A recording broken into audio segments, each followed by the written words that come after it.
Unit 13, problem post number 5, a bonus review. Okay, so let's review all of the problem post type questions from Unit 13. We'll start with this dot plot of a rating of cats. How many cats received a rating of 8 or higher? Well, on the dot plot here, we want to go to 8. We see that our scale is by ones. So 6, 7, here's our 8. And if we want all the cats that received a rating of 8 or higher, we can count how many dots are at 8 or higher than 8. So we have 1, 2, 3, 4, 5, 6, 7, 8, 9, 10, 11, 12, 13, 14 cats.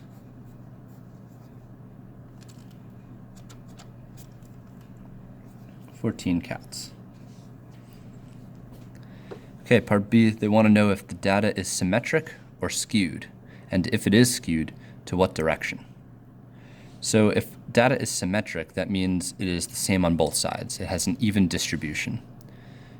If the data is skewed, that means most of the data is pushed to one side or the other.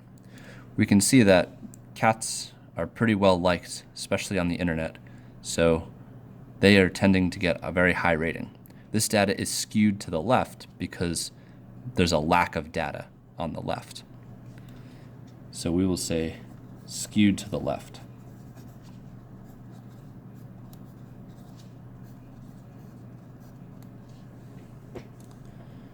Okay, number 2, we want to make a box plot for these values. In order to make a box plot, we're going to need to come up with the 5-number summary. We can find that with our calculator. So on our calculator, we'll enter in the data that is given to us. So 4, 5, 6, we'll go to Stat, Edit, and we'll start entering the data. 4, 5, 6, 4, 5, 7, 4. 8, 5, 6, 3, 7. Okay, so all our data has been entered into list 1. Now we will go to Stat, over to Calculate, and we will calculate the one variable statistics. Okay, so it looks like we have a mean of 5.3, but we don't really need that for the 5-number summary. That's not included. What we do need is the minimum, Q1, the median, Q3, and the max. And that's all the way down here at the bottom of the list. So I can transcribe these values over to my paper here. So I have a minimum of 3, a Q1 value of 4, a median of 5, a Q3 of 6.5, and a max of 8. So now that I have all my values for my 5-number summary, I can plot out a good number line to fit the data and match these values to the key positions on the box plot. So I only need to go between 3 and 8. So it looks like I have enough here to go by ones. So we'll go 1, 2, 3, 4, 5, 6, 7, 8, 10, 11, 12, 13. Okay, so then my minimum value will be at 3. Make a dot at 3. Q1 will be the first part of my box. That's at 4. The median will be a line within my box at 5. Q3 will be the other edge of my box at 6.5. And my maximum will be at 8. So here I can sketch together my box. And then I can connect my box to my maximum and my minimum. And there is my box plot. Number 3 would like us to find the mean and the standard deviation of this number set. So I need to go back to the calculator, back to Stat, back to Edit, and I need to clear this list. To clear the list, I'm going to go up and highlight L1, hit clear, and when I go back down, the data is gone. Now I'll enter in the new data, 58, 59, 65, 69, 74, 75, 78, 79, 85, and 90. Okay, so my data is entered into my list. Now I need to find the one variable statistics by going to Stat, over to Calc, option 1, calculate, and it says my mean is 73.2, and my standard deviation given by sigma x is 9.997. Well, I'll round that to the nearest thousandth, 9.998. The 9 will bump the 7 up to an 8.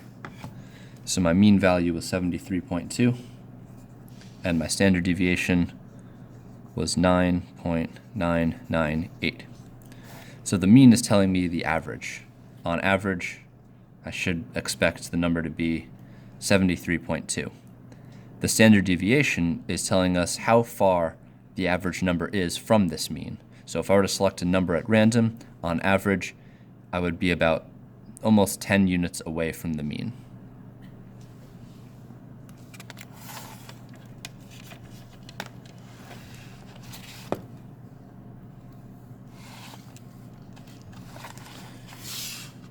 Okay, going on to the back, we have number 4, find the linear regression equation and the correlation coefficient for the data. Round all to the nearest hundredth, and then describe the correlation. So this is bringing us into 2 variable statistics. So going back to the calculator, we'll go to stat.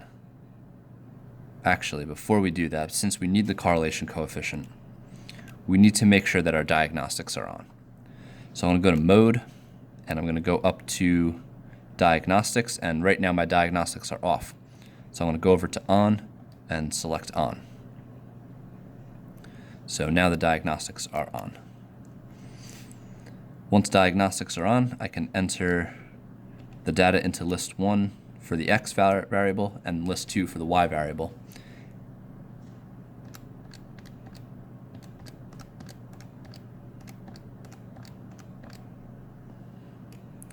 Then for y, 192.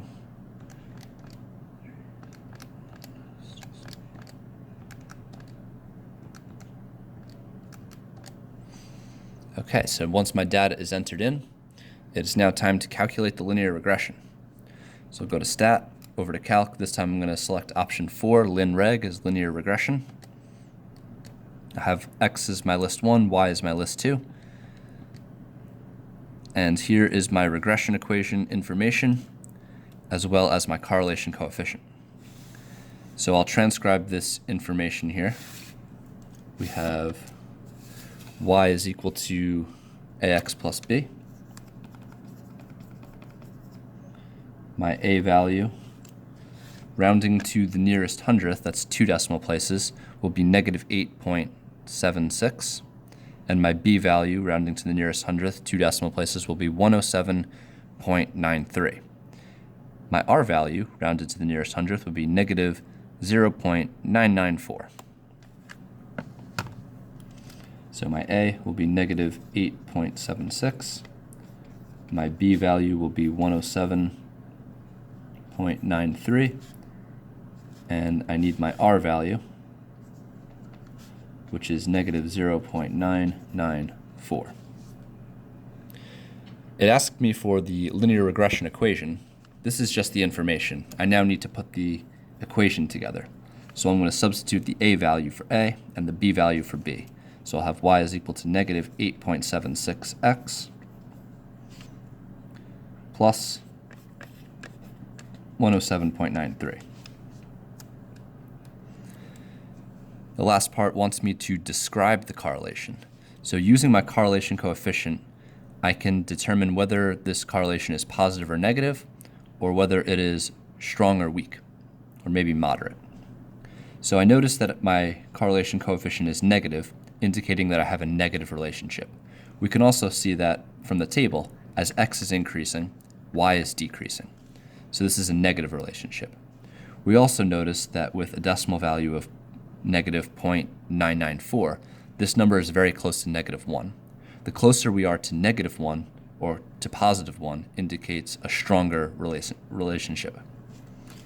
So since my r value is negative, we have a negative relationship. Since it's very close to negative 1, we say it's a strong negative relationship. So we'll say a strong negative relationship.